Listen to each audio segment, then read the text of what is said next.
कैसा लगा अंत में बताइएगा जरूर। अरे बहू, चाय ले ले, उठ जा बेटा। अरे मम्मी रहने देती ना, मैं उठ तो रही थी। अरे कोई बात नहीं, खाने में क्या बनाना है वो बता दे। देख लो माँ, जो ये कहे बना लेते हैं। बेटा मैंने तो जो सब्जी थी वो काट दी है, तू बस रोटियां बना लेना। ये हर रोज सुबह का सीन था ममता के ससुराल का। एक दिन पड़ोसन कहती है, अरे बहन जी, सारा दिन काम करती रहती हो, थकती नहीं क्या आप? बहू क्या करती रहती है सारा दिन? अरे वो भी कुछ ना कुछ करती ही रहती होगी। अब इतनी भी बूढ़ी तो नहीं हूं मैं जो बैठ जाऊं कि सामने काम पड़ा है और मैं बैठ ही रहूं। अरे लेकिन बहू की तो आदत खराब हो जाएगी जब सारा काम आप ही कर दोगी। ठीक है ना, कम उम्र में हमारी भी शादी हुई थी। अब आजकल के पढ़ने लिखने वाले बच्चों को सारी जिम्मेदारी लेने में भी तो वक्त लगता है। बहू है तो क्या हुआ, मेरी बेटी की उम्र की ही है ना। एक उसे भी देख लो, चाय बनाने के सिवा आता ही क्या है। ममता से सारी बात करती है। हाँ, मम्मी जी ही ज्यादा काम करती हैं, इसमें कोई दो राय नहीं है। लेकिन मैं भी क्या करूं, ऑफिस और घर के बीच जो वक्त मिलता है उसी में काम कर लेते हैं, है ना। दिन बीत रहे थे। सास बहू के बीच की बॉन्डिंग अच्छी थी, लेकिन जब बहू माँ बनती है तो जो थोड़ा बहुत काम किया करती थी वो भी छोड़ देती है। बहू ये ले है, इसको खाने से बच्चा और तू दोनों स्वस्थ रहेंगे। ठीक है माँ जी। माँ जी, वो बच्चे के लिए गद्दे जो सूख रहे हैं ना छत पर, जरा ले आइए ना। तभी वहां पति आ जाता है। अरे माँ रुको, मैं ले आता हूँ, तुम मेरा खाना लगा दो। माँ किचन में चली जाती है। पता है, बगल वाली डॉली है ना, वो लोग हमारी साइड के हैं। उसकी सास ने तो उसकी हड्डियों को मजबूत करने वाले लड्डू बनाए हैं। उसे भी बच्चा हुआ है ना। पता नहीं मम्मी जी क्या पानी सा उबाल कर दे देती है, मैं तो बस वही खा लेती हूँ। अरे तो तुम्हारे साइड बनता है तो तुम अपनी माँ से बोल दो, वो बना देंगी।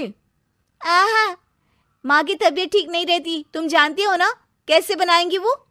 अरे क्या हो गया सासू? कल तक तो फेसबुक में किटी की फोटो डाल रही थी। अच्छा अच्छा, चुप रहिए। डॉली की सास ने बनाया है, तुम लोगों का भी तो फर्ज बनता है। तभी वहां सास आ जाती है। ये ले बहू गर्म पानी की बोतल, गर्म पानी पीने से पेट अंदर हो जाएगा। नहीं नहीं माँ जी, गर्म पानी पीने से प्यास नहीं बुझती। अरे पी लेना बेटा। वो बगल वाली डॉली को तो जानती है ना, जो तुम लोगों के साइड की है। तेरे साथ ही उसका भी बच्चा हुआ था। बेचारे का कोई ख्याल रखने वाला नहीं, सारा काम करती है और रात में बस एक लड्डू खाकर सो जाती है। पेट तो लटक ही गया है और कमजोर सा है उसका। अच्छा माँ, क्या बात है, डॉली की ये हाल है? क्यों मैडम, क्या कहना है आपका? अब पता है मुझे, किसी के पास मेरी सास की तरह सास थोड़ी ना है। नहीं नहीं बेटा, ऐसा नहीं है। मेरे लिए तो तुम सभी मेरे बच्चे जैसे ही हो। ममता को समझ में नहीं आता कि वो सास में कैसे कोई बुराई निकाले, क्योंकि हर कोई उससे उसकी सास की तारीफ ही किया करता था। एक रोज ममता के घर उसकी ननद आती है। अरे भाभी, मुन्नी को तो 6 महीने हो गए, आप अभी भी बेड पर हो। आ गई है आप? कैसी हैं बुआ? बच्चा होने के 6 महीने बाद आई हैं आप? भाभी, अमेरिका दूर है ना, तो वक्त लग जाता है। अब इनकी छुट्टी अभी थी तो सभी आ गए। वैसे माँ कहाँ है? थकी हारी सास बेटी को देखकर खुश हो जाती है। माँ, इस बार तेरा वीजा तैयार है, मेरे साथ चलने को तैयार रहना। हाँ हाँ बेटा, मैं तैयार हूँ। अरे ऐसे कैसे माँ, मैं कैसे मैनेज करूंगी? कैसे मतलब? जैसे मैंने किया अमेरिका में, आप इंडिया में कर लेना। वैसे आपका तो मायका भी पास ही में है ना। हाँ वो तो है, लेकिन वहाँ माँ के पास वक्त नहीं होता। ईश्वर भक्ति में उनका सारा समय चला जाता है।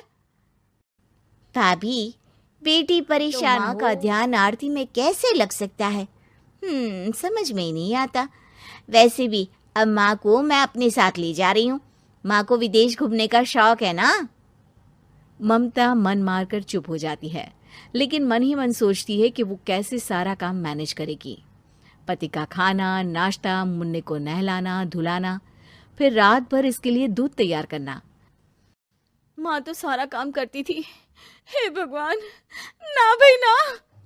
क्या हुआ भाभी, क्या सोचकर ना भी ना कर रही हो? अरे कुछ नहीं, बस बच्चे के बाद से ही कमजोरी ज्यादा हो गई है ना, तो अचानक से बड़बड़ाने लगती हूँ मैं। ममता अपनी माँ को फोन करती है। राधे राधे।